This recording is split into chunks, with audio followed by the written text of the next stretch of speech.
Everybody, welcome to the press. Welcome to the second episode of this week. We're going to go a deep dive into the Open Championship. Royal Portrush starts tomorrow in Northern Ireland. We've got a lot to get through, a lot of names. The research was a little bit surprising in some regards with how many players are playing bettable quality golf, which kind of makes for an overload. So we had to kind of sift through that a little bit. We're going to do the best we can to get all that information to you in a good, tight show today. Thanks for joining us. We appreciate it. You can also check out the first episode of the week, where it's a little bit more field-based, a little bit more kind of off the top of your head based, first impressions, thinking about the week. This is a little bit more data-supported. This is a little bit more nerdy, but this is also my favorite show of the week that we get to do. So thank you for tuning in, whether you're watching this live stream, video after the fact, podcast, however you want to do it. But let's get into everything. We are at the Open Championship this week. We are playing Royal Portrush Golf Club on the Dunluce Links course. So there are two courses on the property. There's the Valley course as well. This one opened in 1933. It's the work of Harry S. Colt and J.S. Harrison. It was redone in anticipation of the 2019 Open a little bit with the work from Martin Ebert, and Hawtrey also helped as well. If you want to listen to Martin Ebert talk about this particular golf course and the work on it, our colleague Jay Flemma has a podcast with him. It's available out now, Jay Flemma Sports Report. You can find that wherever you get your podcasts. This is in Portrush, Northern Ireland. It's kind of in the north middle of the 6 counties that make up Northern Ireland. It's right on the water. It's one of my favorite parts of the world. My son's actually named for the Carrick-a-Reed Rope Bridge, which is 20, 30 minutes by car to the east, directly to the east along the shoreline. It's amazing. I'm so happy that's here this week. And there's a lot to be excited about. So, par 71, the same as last time. The difference in yardage from 2019 is about 30 or 40 yards. The R&A did a card to compare 19 versus 25. There really isn't a substantial difference, maybe a 1 tee added. That's really it. So not much of a difference here from 2019. Still a $17 million purse, same as last year, $3.1 million to the winner, 750 FedEx Cup points to the champion. With all that established, let's look at where we are now in the market as of this morning in terms of betting odds. Scotty Scheffler is still 11-2. Rory McIlroy is 15-2. I've seen that price actually kind of go up from a couple of different places. I've seen him at 650. So I assume there's quite a bit of action on him internationally, but every book's different, right? What they do in terms of their modeling and risk avoidance. But you would think that overseas books have a pretty good amount of business on McIlroy. Interestingly enough, and I think this is every reason not to bet him, Brad Faxon, who is his putting coach and works for Golf Channel, was on Live From today, and he said that McIlroy has not hit the first fairway in either of the practice days. And remember, he went out of bounds, made an 8 on the opening hole here in 2019, and basically just put himself behind the 8 ball and never recovered. If that's still in his head 7 years later, or 6 years later, but the 7th Open later, or 6th Open later, really, because they didn't play in 2020, then that's a problem. That's something to worry about. So that's kind of spooked me a little bit on talking about McIlroy as a guy to like this week. Rahm is 11-1, hasn't won this year, but he is a staple in the top 10 in LIV Golf. He had a furious comeback on Sunday at Valderrama. I don't see it as a comp course whatsoever. I don't see any value in playing Valderrama as a lead-in to the Open Championship, but that's the LIV schedule. Bryson's 20-1. Tommy Fleetwood's 20-1. Fleetwood was the runner-up here in 2019 to Shane Lowry. He's been playing great golf, had that close call at the Travelers Championship where he gave it away on the 72nd hole to Keegan Bradley. He's never won in the United States. He's had a good record overseas. If you're going to get one, you're going to get one here if you're Tommy Fleetwood. This is kind of Tommy or bust. If you're thinking about ever him winning a major, that this is it, I think. Xander Schauffele is the defending champion, and he's 25-1. You got Ludwig Aubert, who showed up out of nowhere after basically a summer of discontent to play pretty well at the Scottish Open. He's 25-1. Victor Hovland's been bet down. I saw him at 35-1. Told you to bet him. If you didn't get him ahead of time, the price has suffered. He had a good week at the Scottish Open. He's played well in the Open Championship the last 3 years. He is a relative horse for course type, tournament type this week. Gerald Hatton's 25-1. I've been talking about him with a lot of friends. I really like him at this number. He tends to kind of play rough, nasty golf pretty well. He, I think, will fare pretty well. We're going to talk about the weather a little bit later on in the show, but the weather forecast is not great The wind is supposed to kind of be the worst in the first 2 days, but it's basically going to rain every day. Every day. For the first 2 days, it's supposed to come out of the south, southeast, southeast, southwest. So a little change, but out of the south both days. The final 2 days supposed to come straight out of the northeast. So that's coming right off the water. It's going to make the finishing holes especially interesting. But either way, you got to be a mutter. You've got to be able to deal with crappy weather, crappy conditions, random outcomes. The downside to that for Hatton is if a wind gust gets him and throws it into the heather or God knows what, that could throw him off. But I think he is fine with just kind of being a malcontent as stasis, if that makes sense. Shane Lowry's 30-1. I can't bet that number, but I can bet Bobby Mack at 30-1. I've seen him in longer numbers. I would bet him as long as you could get him. He played well here in 2019. He plays well in national opens. He plays well in tough courses and tough conditions. He's a mutter. He loves it. I'm in on him. I'm out on on Morikawa at 35-1. Matt Fitzpatrick, I'm on at 40-1. I would like to see it a little bit longer, but I've seen quite a few number of people who tip online and just people I chat with that like Fitzpatrick this week. I think for good reason. He's been playing well. He can do this. Justin Thomas and Russell Henley are 50-1 with Sepp Straka. I like Straka, and I think a number of people have kind of come around to him. He plays well in windy places.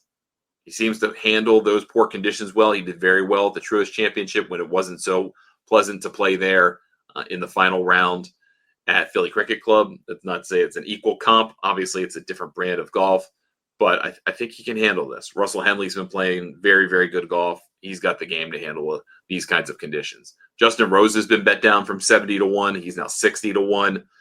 That's kind of surprising to me, but maybe this is his last hurrah, and people feel that based on what he did last year in this championship, contending also at the Masters, contending last week, at least sort of on the periphery, at the Scottish Open. Brooks Koepka 65-1. I'm going to leave him alone. I have a feeling he has a longer-term injury he's dealing with. Jordan Spieth is 65-1. Has technically played the Open Championship the best in the last decade. Do with that what you will. I will not. That is not actionable for me because the Jordan Spieth experience is not something I want to deal with. But maybe get on him at the halfway point and get a reduced price. Even then, I still think there's no sure thing in the Jordan Spieth world. Corey Connors and Adam Scott at 70-1 are both appealing to me. Scott, I think, recognizing that Father Time is coming for him. He's contended in multiple majors this year. Played well at the PGA, played well at the U.S. Open, kind of got screwed because of the weather issues at Oakmont. We'll see what happens there, but I think those are both guys that you can play. I would like probably Scott more because Connors just doesn't have the record for Open Championship golf to kind of back it up. Scott does.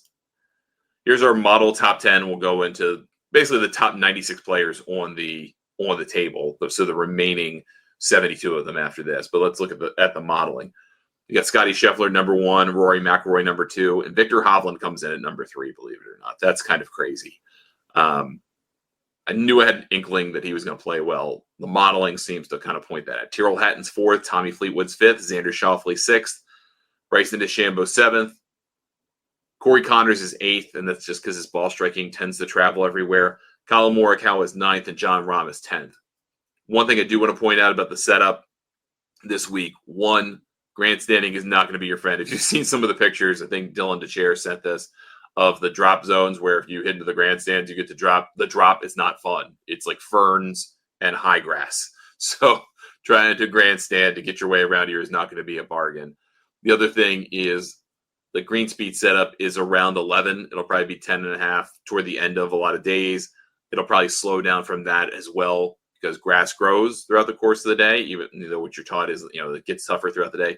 No, it gets tougher throughout the day because of footprints and foot traffic, not because things get faster. They get slower. They get bumpier. There's actually a disadvantage in some ways to play in final groups and toward the back on weekends because you get all of the traffic and it all piles up in front of you, gets around the hole, gets in where you're going to putting. It's difficult. It doesn't make it easy. So they're running at about 11. They're going to run slower, especially once the rain hits. So to that end, I think they're going to take out some of the skill of putting to a degree. It's more of a lag putting contest and a can you hit it close contest. They're still going to be firm. They're still going to be fast. They're still going to be firm. They're not going to be fast. So expect bounce out. Expect having to play it on the ground and all that good stuff. But you're going to be able to kind of hit it a little bit more like a regular PGA Tour event than you could otherwise. But the challenge here is really tee to green. If you can't get off the tee, you're in deep, deep trouble here. And if you can't hit good second shots and you kind of find yourself in these tight corridors where you have really difficult pitch shots, a lot of mounding up and down. It's playable. It's accessible. You can play it on the ground, but it feels like it has some of the biggest mounding of any courses in the Open Championship rotation. Let's get back into some more betting odds. This number blew me away. I saw Hideki at 100 to 1 in an offshore book. He's 80 to 1 over at the Westgate in Las Vegas. Still a crazy number for a guy that's won a major and won this year already. Aaron Rai is 80 to 1, along with Patrick Reed, Matt McNeely, who I think is interesting. Ben Griffin is one of those guys who's just been playing great golf. He's cooled off a little bit, but is playing great golf. Jason Day has played this championship pretty well the last 5 years. Got to be honest with you. I think he's interesting at 90 to 1, and he looks really good in that Malbon stuff, which I don't typically like. Ryan Fox is 90 to 1. I think he's a compelling play. He was last week too. He's got 2 wins this year, plays well in links conditions. He can hit the ball far enough. I think those are worthwhile plays at that number. Harry Hall's playing really good. I just can't back him to win a major championship when compared to those guys at that price. That's not good enough. Cameron Young, 101, is going to reel on a lot of people. He's just gonna do it. He plays well in majors, plays well in this championship. People are just pining for him to win his first tournament on the PGA Tour as a major championship. I will not bet him, but you can have a great time. Keegan Bradley's 100 to 1. I kind of mockingly said you should bet Keegan Bradley to win the Open Championship when he won the Travelers. I'm not firmly convinced that's a bad bet. I think he can do this. I mean, I think he can play this kind of gross mutter golf. But let's see. Let's not get too over enthusiastic. Guys like Taylor Pendrith, Marco Pendrith had a very nice Scottish Opens, had a very nice season. Daniel Berger, the U.S. Open champion, is 100 to 1 in J.J. Spawn. All those guys I won't bet. Cam Smith's seen some action, and I would recommend it. He plays well in this championship. He's won this championship. He's played pretty well in LIV this year. Not as good as he was 3 years ago, certainly when he won the Open and then made the move to LIV. But he's in a good place. I think he's a worthwhile play. Wyndham Clark, 125 to 1. Apparently, he just got banned from Oakmont for his destruction of lockers, so he's not welcome back there. I think Pat Mayo put that out there, so shout out to Pat Mayo. Does a good job with his stuff on the betting side of things as well. Tom McKibben is an Ulsterman, 125 to 1. I think he's kind of faded into the background a little bit on LIV. I'm going to take no action on him. Tony Finau played well here in 2019. Top 5 finish. I believe it was top 5 finish. 150 to 1, but I mean, he's got gadgets galore on the greens this week. I think he's in a bad headspace. Then you kind of get into some deeper mid-hundreds guys. You know, you get an Akshay Bhatia, Brian Harmon, a past winner here, Ricky Fowler, Jordan Smith, who's played this championship well a couple of different times, could be interesting, 150 to 1. You got a guy like an Andrew Novak, who's had a really, really good year and finally got a PGA Tour win with Ben Griffin down in New Orleans. Has kind of backed off since then. I think he has the game to do really well in this championship. Could be an interesting top 20 play. I like Dean Burmester playing here at 200 to 1. Again, probably a top 20 or a top 10 play, not a win play, but he did play his way into this. Did go through the final qualifying, earned his way in. I appreciate that. Matt Wallace has been playing pretty well, but that's, again, relative to all the people who are sitting here at 200 to 1. I can't bet that number. Denny McCarthy at 200 to 1. I don't think this is his brand of golf, but he's been playing good golf lately. So do you want to bet that he can figure out a way to play Open Championship style golf that fits his game when his best skill is putting, and that's mitigated by slower greens to a degree? I don't know. That's up to you. Obviously, I'm biased in favor of Denny McCarthy because of the local connection, but yeah, that's an intriguing number on like a top 20 for me, but nothing more than that. Do you believe that Aldrich Potgieter can power his way around here? He's got to hit it awfully straight to do it, or he's hitting a bunch of 2-irons, which he can do, by the way. I think we may be underestimating him here. If you look back at when he played in last year's Sun City event, down the Nedbank Golf Challenge down in South Africa, he got around with a 2-iron in the wind just fine. Now, he wound up kind of falling apart in the end, but he got around just fine. He was 100 to 1 shot then. He's at 200 to 1 shot now. This is not a long golf course for him. If he can just kind of keep it together in the wind and the crappy weather, he doesn't need to be particularly long to get around here. Makes him mildly interesting to me. I could talk myself into a pot geeter bet here. And then this last slide of graphic of just guys who are super long shots. I'm not going to go through them all. Daniel Brown's kind of interesting to me. Has played this championship pretty well a couple of times. Bud Cauley has played very well this year. That price is probably too much for a guy trying to win his first of anything, right? But maybe a top 20 could be interesting for him. Then you get into the guys like Matteo Manassero, who's played pretty well lately, believe it or not. But he's a short hitter. If he gets the bad wind, it could be trouble. You go after a Nico Echeverria, who's been playing better lately, but he's very difficult to predict. I wouldn't really take anyone off of this unless you were thinking about like a Tristan Lawrence, who contended here last year and has played pretty well of late. Maybe a little too much to go after that. Maybe, again, another kind of top 20 play you could like this week. There's a lot of top 20 plays you're going to like this week. Some horses for courses, guys that you just should remember played pretty well here. Shane Lowry won here. Rory McIlroy shot the course record here when he was 15 or 16, the 61. John Rahm has played Irish golf very well and played pretty well here in 2019. Tommy Fleetwood was the runner-up in 19. Justin Thomas played well here. Tony Finau, as mentioned, played well here. We don't have, obviously, multiple opens in this era here to look at. We have one in the modern era, two prior, the other's 1951. So we don't really have much to work off of here. Irish links golf is a different challenge than Scottish, is a different challenge than Welsh, is a different challenge than English links golf. But Irish links golf tends to kind of have higher mounding, tends to have more movement around the greens elevation-wise. It's just a little bit of a different style. So I wouldn't necessarily take a whole lot of stock out of people who play well in the Open at other venues in the Rota, but we're going to talk about that. First, let's talk about some guys who just have multiple top 15 finishes in the last 6 PGA Tour events played, including the Oppo at ISCO. We really don't have many of them in this field. But you got Scotty Scheffler, Cam Young, Matt Fitzpatrick, Ben Griffin, Harry Hall, Tyrrell Hatton. That's more related to his LIV plus U.S. Open. Russell Henley, Victor Hovland, Chris Kirk, Tristan Lawrence, Denny McCarthy, Rory McIlroy, John Rahm, again, his LIV stuff, and JJ Spawn. I was kind of surprised there weren't more people, but there are some events where guys were taken off in that span between the U.S. Open and here, so there wasn't quite as much golf played by these players. But still, these are guys who are playing well currently. And some of the higher finishes are from players who are playing against weaker competition. Denny McCarthy played well against a strong field and a weak field. Do you value that the same? No, definitely not. But a good finish is a good finish. And his good finish of the John Deere Classic came against basically the best field they've ever had.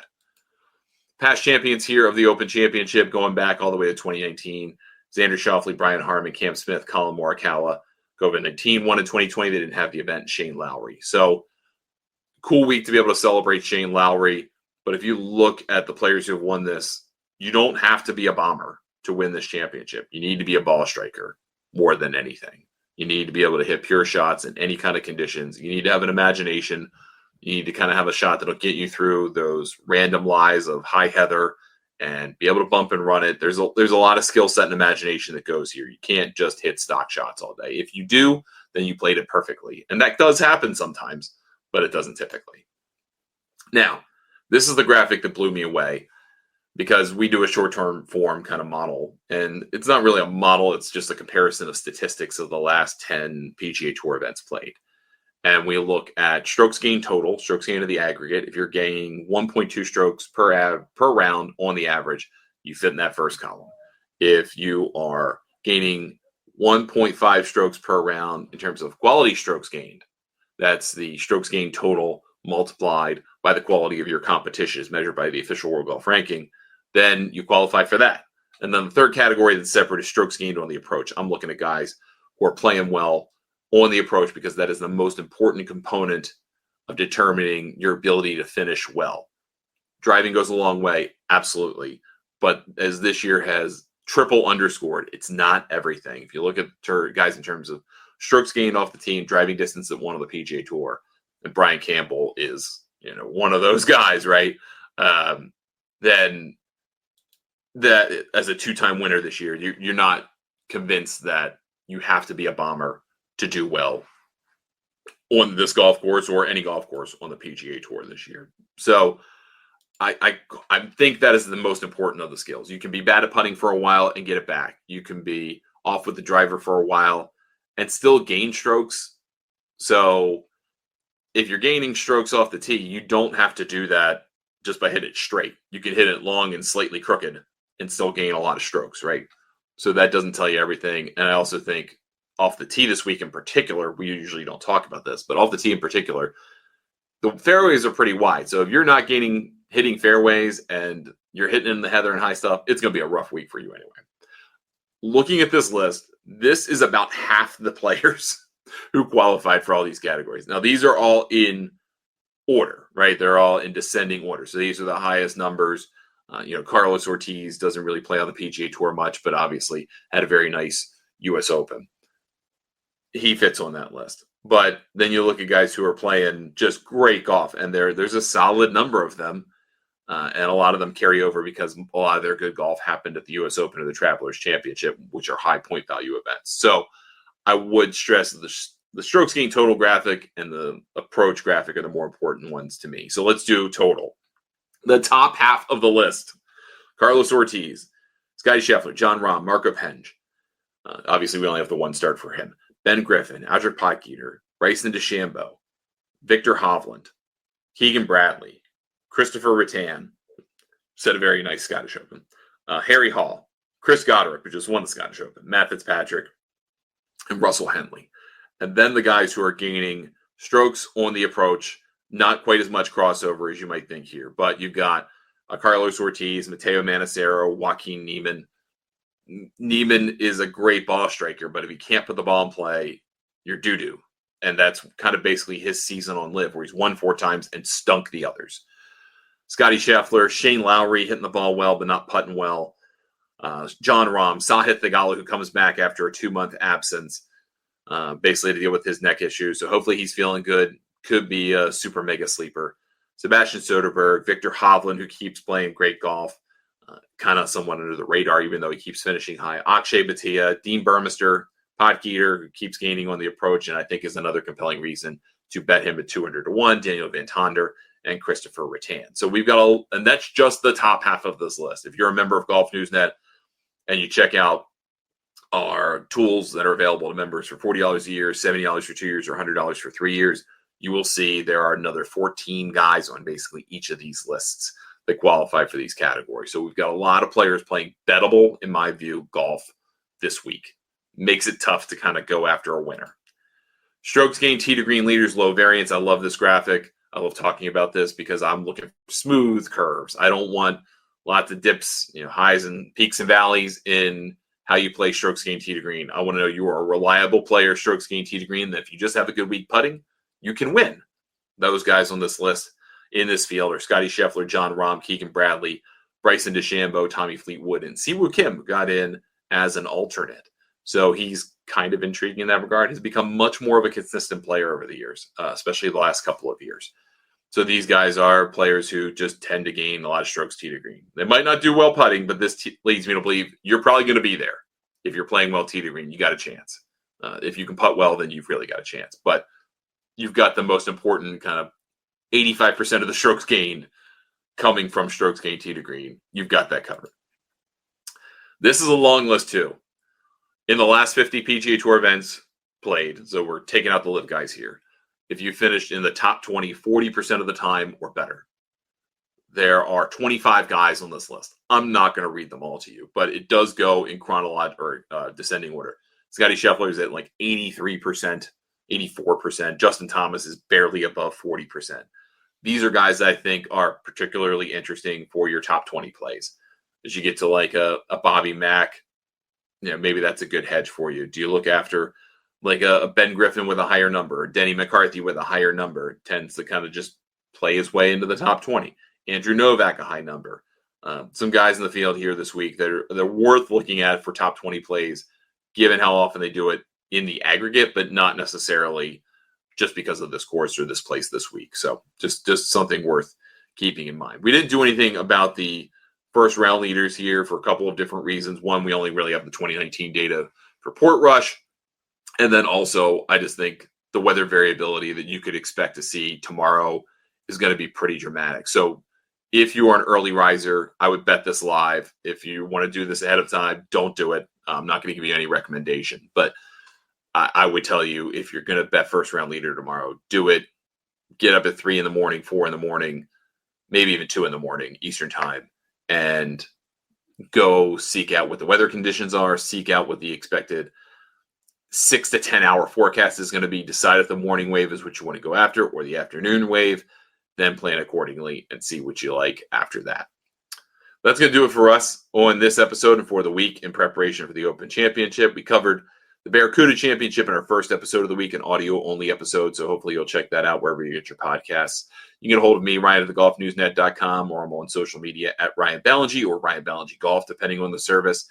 And you can join Golf Newsnet for $40 for 1 year, $70 for 2 years, or $100 for 3 years at golfnewsnet.com. The video version of this show is available on our apps for Amazon Fire and Roku TV. You can also catch us on Golf Newsnet TV, which airs on Free Live Sports, Zeem, and Freecast, soon coming to Distro TV, and some other services that we'll be announcing soon. I'm Ryan Ballingy. Thank you so much for spending some time with me, whether live, on video, or on audio after the fact. Good luck with all your bets this week. Enjoy one of the best weeks of the year with Breakfast Golf. Have a great time at the Open Championship.